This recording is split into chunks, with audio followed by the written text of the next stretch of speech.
સુરેન્દ્રનગર જિલ્લાના લીંબડીમાં આગની ઘટનામાં 2 લોકોના મૃત્યુ થયા છે।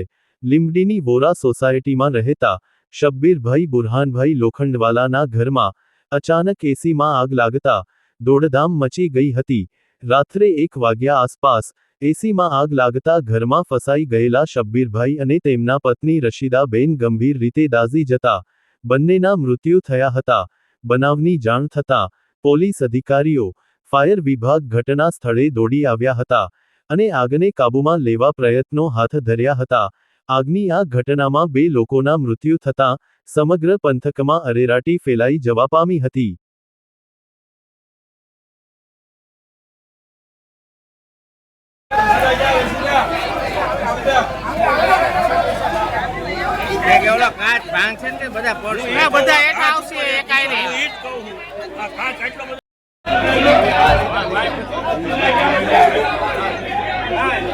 સોસાયટી